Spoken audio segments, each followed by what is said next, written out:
Hola a todos, hoy vamos a ver la crisis del sistema de restauración entre 1902 y 1923. Antes de empezar vamos a hablar un poco de la situación político-social en la España de comienzos del siglo XX. En 1900 España era todavía un país agrario, con 2/3 de la población trabajando en una agricultura atrasada que hacía que esta población campesina viviera en la miseria. Esta situación hizo ver que los españoles, tras el desastre de 1898, que la distancia que nos separaba de Europa era mayor que en cualquier otro momento de nuestra historia. A este retraso hay que sumar el injusto reparto de la riqueza, especialmente la principal fuente de riqueza de ese momento, la tierra. Esto propició el desarrollo de un movimiento obrero y campesino muy reivindicativo en una sociedad cada vez más radicalizada y dividida. Este atraso era también cultural, con tasas de analfabetismo desconocidas desde hacía muchos años en la Europa más desarrollada.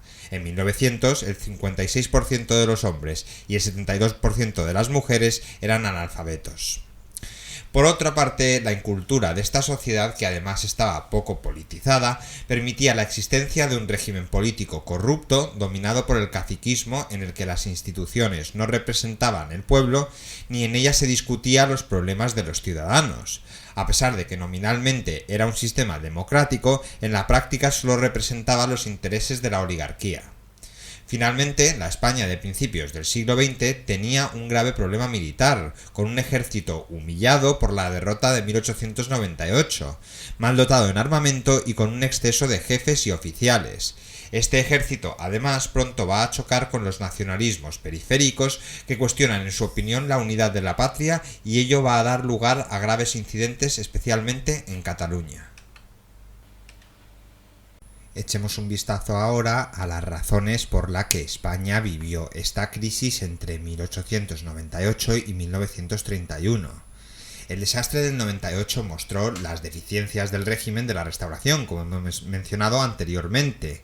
El periodo que se inicia en 1902 con el ascenso al trono de Alfonso XIII y concluye en 1923 con el establecimiento de la dictadura de Primo de Rivera se caracterizó por una crisis permanente política.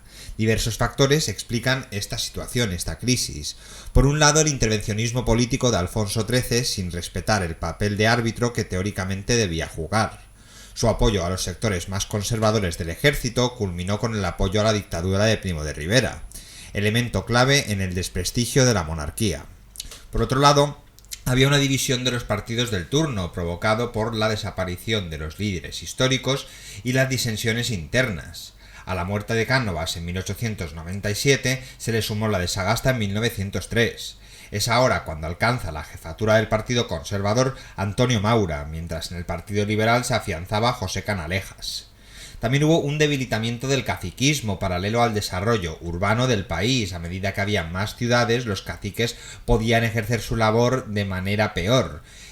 Con más emigración del campo a la ciudad, del medio rural a la ciudad, había menos gente a la que sacarle el dinero. Desarrollo también de la oposición política y social al régimen de la Restauración. Republicanos como Alejandro Lerroux, nacionalistas catalanes vascos y socialistas. En 1910 Pablo Iglesias es nombrado diputado. Pablo Iglesias, fundador del Partido Socialista, no Pablo Iglesias, representante de Podemos, que me parece que queda bastante claro eso. Y por otro lado también los anarquistas, con la fundación de la CNT en 1910. Luego surgió un fenómeno llamado el pistolerismo, que fue un método usado durante esta época de crisis en la Restauración. Consistía en la contratación de matones a sueldo por parte de la patronal, representante de los empresarios, para hacer frente a los sindicatos más activos. Por su parte, los sindicalistas respondieron con sus propios pistoleros. Como ejemplos más emblemáticos de este triste método están los asesinatos de Salvador Seguí, el Noa del Sucre, líder del anarcosindicalismo catalán, a manos de pistoleros contratados por la patronal catalana, o de los presidentes del gobierno José Canalejas y Eduardo Dato, a manos de los pistoleros de la CNT. Así, desde principios de siglo se sucedieron los gobiernos de coalición sujetos a las alianzas y continuos cambios. Ni liberales ni conservadores consiguieron mayorías suficientes para conformar gabinetes sólidos. En este contexto de inestabilidad política, el país que tuvo que enfrentarse a graves problemas sociales, como la agudización de las luchas sociales, la posición de los patrones y trabajadores, se fueron enfrentando cada vez más, quedando demostrado con un simple dato. La CNT pasó de 15.000 afiliados en 1915 a 700.000 en 1919. Aún así, los movimientos obreros fueron consiguiendo paulatinamente mejoras laborales, como las leyes protectoras del trabajo de las mujeres y de los niños en 1900, la ley de accidentes laborales en 1901 y la ley de descanso dominical en 1904, y se me olvidaba la ley que prohíbe el trabajo nocturno de las mujeres en 1912. Hay que sumarle otras más, pero no tenemos tanto tiempo para andarlas mencionando todas. Por otro lado, la cuestión religiosa se reavivó con las crecientes protestas contra el poder de la Iglesia, especialmente en la enseñanza. El anticlericalismo se extendió por buena parte de la población urbana y las clases populares. Incluso desde el gobierno se impulsaron medidas encaminadas a la separación de la Iglesia-Estado. Por ejemplo, el gobierno liberal de José Canalejas entre 1910 y 1912 promulgó la ley del candado, que prohibía durante 2 años el establecimiento de nuevas congregaciones religiosas en España, lo que le enemistó con el Vaticano. Además, revisó el procedimiento de financiación de la Iglesia Católica en España. La cuestión militar volvió a resurgir ante el desconcierto de un ejército humillado en 1898 que recibía críticas crecientes de los sectores opositores como republicanos, socialistas o nacionalistas. El problema de Marruecos: en la conferencia de Algeciras se acordó el reparto entre Francia y España del territorio marroquí. A España le correspondía la Franja Norte. Desde 1909 se inició un conflicto bélico, la Guerra de Marruecos, que duró entre 1909 y 1927, que analizaremos después, muy impopular en el país, que ensanchó el foso que separaba al ejército y la opinión pública, esencialmente las clases populares. Luego también hubo una consolidación del movimiento nacionalista en Cataluña y en el País Vasco, sin ningún cauce de negociación por parte de los partidos de turno. Así que en 1906, ¿qué sucedió? Grave crisis en Cataluña. La victoria de la Liga Regionalista de Francesc Cambó y Prat de la Riba en las elecciones locales de 1906 alarmó al ejército, que veía en peligro la unidad de España. Los comentarios satíricos contra el ejército en alguna publicación barcelonesa llevaron a que 300 oficiales asaltaran e incendiaran las imprentas. La reacción del gobierno fue ceder ante el ejército. En 1906 se aprobó la ley de jurisdicciones, que identificaba las críticas al ejército como críticas a la patria y pasaban a ser juzgados por la jurisdicción militar.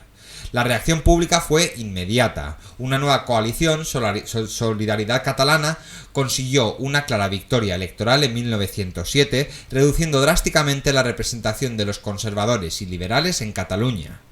Antonio Maura, líder del Partido Conservador, llegó al poder en 1907 con un programa reformista, modificó la ley electoral y estableció la Institución Nacional de Previsión e intentó sin éxito aprobar una tímida autonomía para Cataluña. Su proyecto reformista se derrumbó en 1909. Bueno, y en este segundo epígrafe vamos a echarle un vistazo a dos de los eventos más importantes de la crisis de la Restauración, que fue la Semana Trágica de Barcelona en 1909 y la crisis de 1917.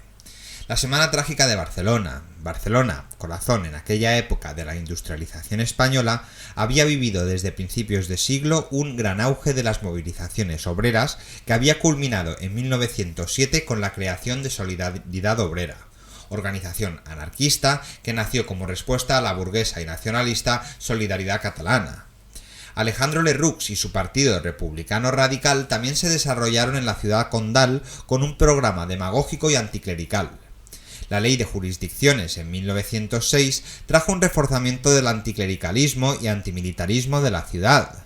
La política autoritaria del gobierno de Antonio Maura no ayudó a calmar los ánimos. Sin embargo, fue la guerra de Marruecos la que determinó el estallido de la Semana Trágica. Los ataques de los habitantes del Rif contra los trabajadores españoles en una compañía minera llevó a la movilización de reservistas. Las protestas obreras pronto reaparecieron en Barcelona. La movilización contra la guerra comenzó el 18 de julio de 1909 en el puerto de Barcelona durante el embarque de tropas hacia Marruecos. Los primeros choques militares en Marruecos se saldaron con el desastre del Barranco del Lobo en 1909, con más de 1.200 bajas españolas. El día 26 de julio estalló la huelga general en Barcelona convocada por Solidaridad Obrera y la UGT. Esta huelga general derivó en una revuelta popular que desbordó a los convocantes de la misma. Los incidentes en la calle se multiplicaron, se levantaron barricadas y se produjeron quemas de conventos, enfrentamientos con el ejército y otros eventos. Las autoridades respondieron declarando el estado de guerra y enviando refuerzos para suprimir las manifestaciones. Los sucesos violentos fueron controlados finalmente el 2 de agosto. La semana trágica tuvo un brutal coste humano, un centenar de muertos, heridos, destrucciones y mucho dolor para mucha gente. La represión además fue muy dura y culminó con el juicio sin garantías y la ejecución de Francisco Ferrer Guardia, pedagogo anarquista y fundador de la Escuela Moderna, proyecto de escuela libertaria donde se practicó la coeducación de sexos, la supresión de la religión, las enseñanzas humanistas, las excursiones y otras cosas. La semana trágica se llevó por delante el programa reformista de Maura, mientras el PSOE conseguía que Pablo Iglesias fuera elegido diputado en 1910. El liberal José Canalejas llevó a cabo el último intento regeneracionista dentro del sistema de la Restauración. Su acción reformista, servicio militar obligatorio en tiempos de guerra, ley candado, ley de mancomunidades que se vio afectada finalmente en el Estado, acabó brutalmente con un asesinato por un anarquista y en adelante podemos hablar de una crisis permanente para los partidos del turno. La Primera Guerra Mundial, en la que España permaneció neutral, dividió al país entre aliadófilos, liberales e izquierdas, y germanófilos, derechas conservadoras. Pero trajo un periodo de prosperidad económica. España, neutral, pudo convertirse en abastecedora de muchos productos para los países contendientes. El segundo evento importante antes mencionado fue la crisis de 1917. El mal reparto social de los beneficios del boom económico y la creciente inflación, subida de precios, llevaron al estallido social y una profunda y compleja crisis en 1917. Dentro de ella podemos distinguir tres aspectos. Por un lado, la crisis militar, las juntas de defensa, el descontento entre los oficiales peninsulares ante los rápidos y a veces inmerecidos ascensos de los africanistas, militares que estaban haciendo la guerra a Marruecos, culminó con la creación de las juntas de defensa. Estas juntas, que proliferaron por todo el país, eran asociaciones de militares que reclamaban un aumento salarial y se oponían a los ascensos por méritos de guerra, reivindicando la antigüedad como único criterio. El gabinete conservador de Eduardo Dato se plegó a la imposición de los militares y aceptó unas juntas que iban en contra de la disciplina militar y la subordinación del ejército al poder civil. Por otro lado, también había una crisis política en la Asamblea de Parlamentarios. 70 diputados y senadores de la Liga Regionalista, republicanos, socialistas e incluso algún miembro del Partido Liberal constituyeron en Barcelona una Asamblea Nacional de Parlamentarios que demandó un cambio de gobierno, la formación de un gobierno provisional y la convocatoria de Cortes Constituyentes. El gobierno prohibió esta reunión de diputados que finalmente fue disuelta por la Guardia Civil. El movimiento reformista había fracasado. Por otro lado, la crisis social, la huelga general de 1917, convocada en agosto por las centrales sindicales CNT y UGT, debido al continuo aumento de los precios, tuvo un amplio seguimiento en las ciudades. La protesta adquirió un carácter político y revolucionario. Pensar que en 1917 triunfó la revolución bolchevique en Rusia, entonces este efecto se estaba extendiendo a otros países. Las fuerzas obreras reclamaban el fin de la monarquía, Cortes Constituyentes y el paso a un sistema republicano. La reacción del gobierno fue brutal. Se declaró la ley marcial y se envió al ejército a sofocar el movimiento. El balance fueron cientos de muertos y heridos y unos 2.000 detenidos. La huelga había fracasado. La huelga general, sin embargo, trajo inmediatas consecuencias. Ante la amenaza de la revolución obrera, las juntas de defensa abandonaron sus peticiones y apoyaron la represión contra los huelguistas. Por otro lado, la dimisión de Eduardo Dato y la formación de un gobierno de coalición con la participación de la Liga Regionalista trajo la inmediata desactivación de la Asamblea de Parlamentarios. La lucha de clases se había convertido en el gran problema del país. El fin de la Primera Guerra Mundial trajo una profunda crisis económica y social que inmediatamente se desencadenó en una gran conflictividad social en Barcelona entre el 19 y el 21. Las huelgas y protestas alentadas por los anarquistas se encontraron con una dura represión del nuevo gobierno de Maura, que contaba con el pleno apoyo de la burguesía catalana. Para contrarrestar la acción directa de los anarquistas, el sector más duro de la patronal creó el denominado Sindicato Libre, un grupo de pistoleros que actuó con el apoyo policial. La aplicación de la ley de fugas, pura y simple ejecución sin juicio de los detenidos, exacerbó aún más el conflicto. La respuesta anarquista, que llegó en 1921 con el asesinato de Eduardo Dato, presidente del gobierno.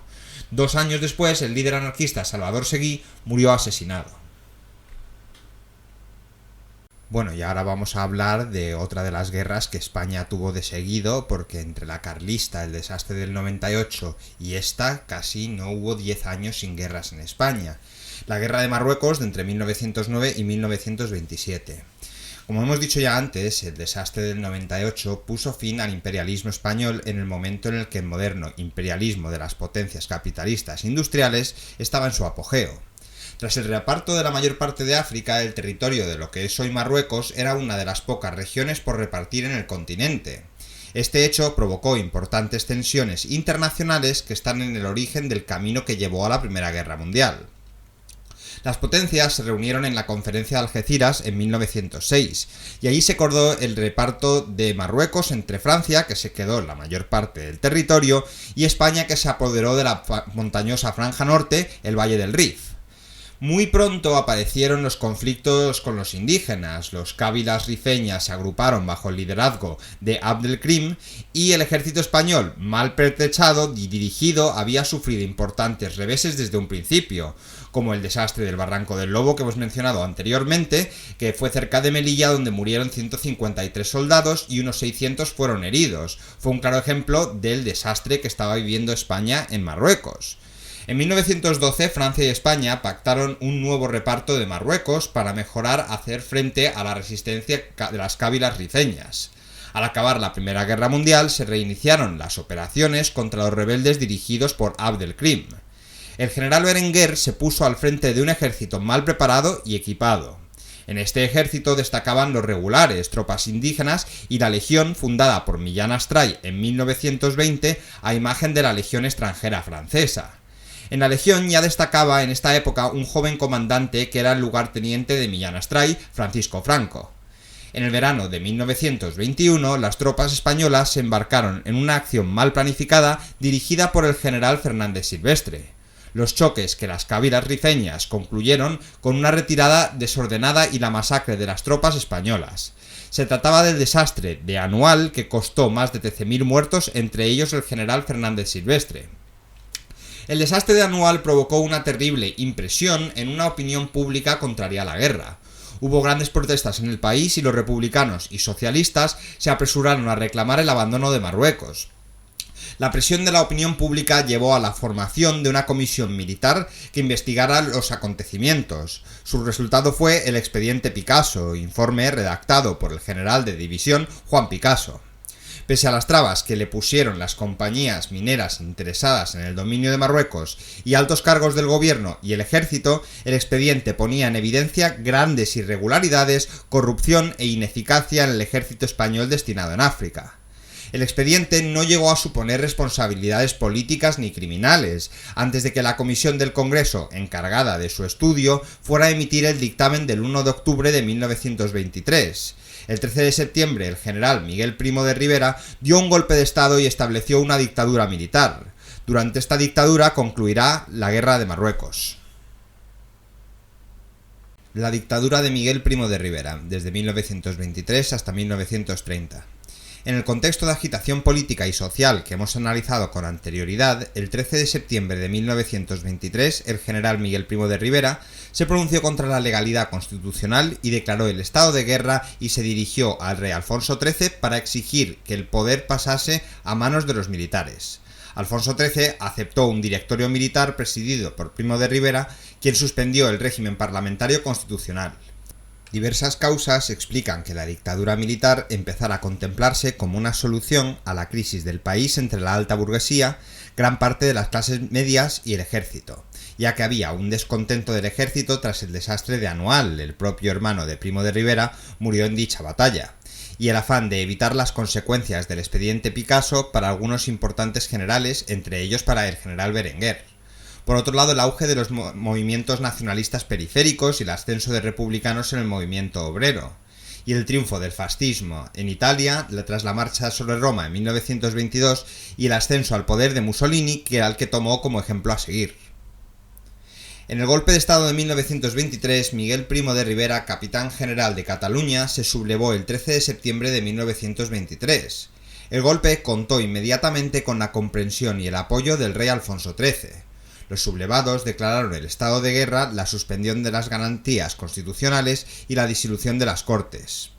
El régimen de la Constitución del 76 era sustituido en medio de la indiferencia popular y sin apenas resistencia por una dictadura militar.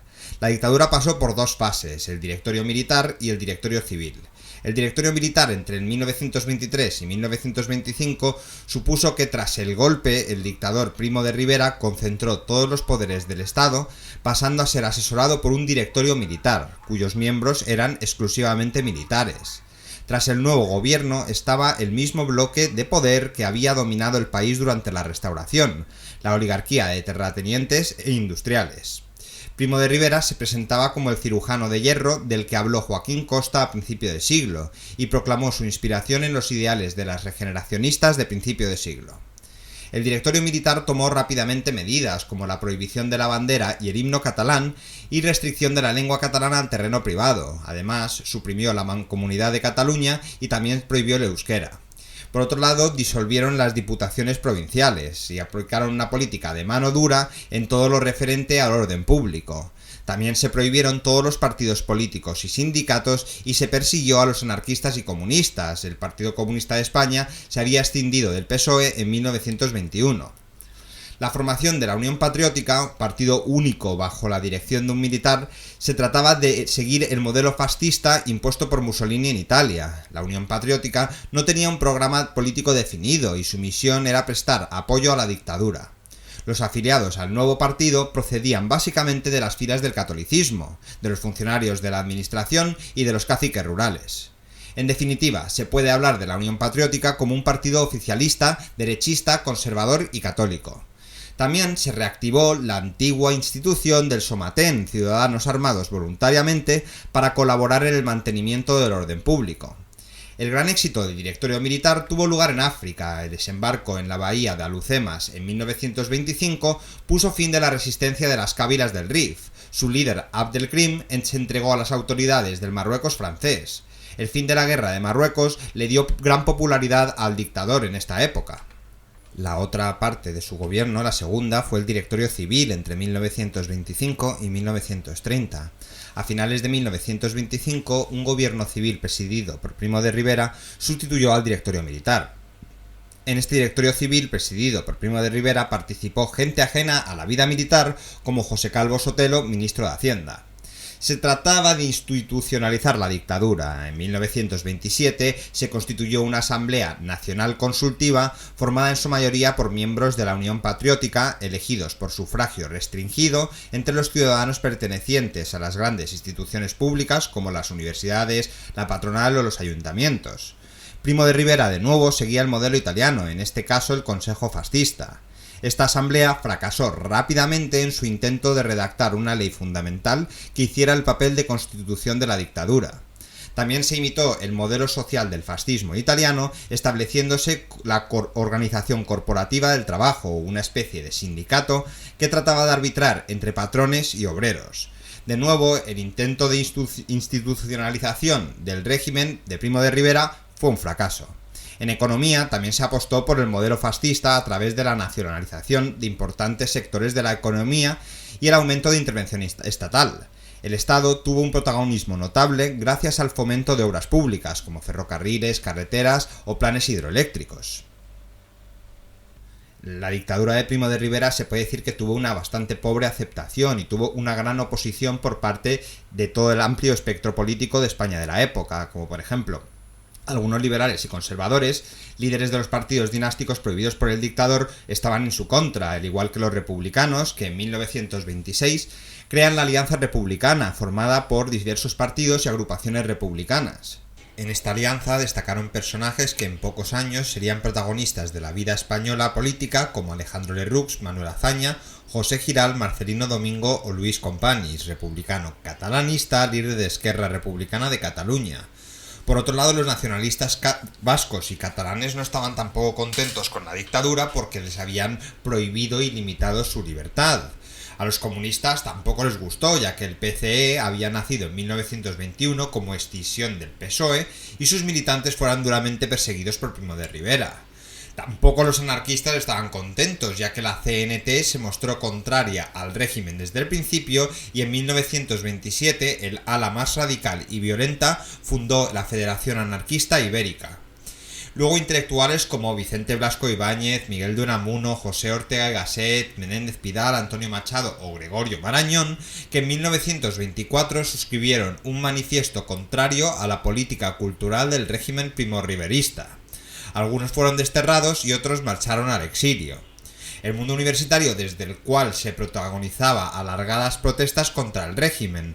Además se fundó la Federación Universitaria Española, la FUE, de carácter republicano, y el PSOE mantuvo una posición un poco ambigua. De hecho, uno de sus líderes, Largo Caballero, colaboró con el régimen y llegó a ocupar el puesto de secretario de Estado para el Trabajo, pero en 1929 se desmarcó definitivamente del mismo. Teniendo tantos enemigos, la caída de la dictadura estaba al caer. Un elemento clave para comprender la caída del dictador fue el creciente descontento en las filas del ejército ante las arbitrariedades de Primo de Rivera.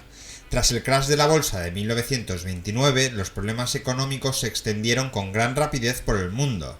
El descontento social con la vuelta de los movimientos huelguísticos vino a acrecentar la oposición de la dictadura a la devaluación de la peseta. Anciano, enfermo y sin apoyos sociales, el 30 de enero de 1930, Primo de Rivera presentó su dimisión al monarca, quien se apresuró a aceptarla. 2 meses después, el dictador fallecía en el exilio en París.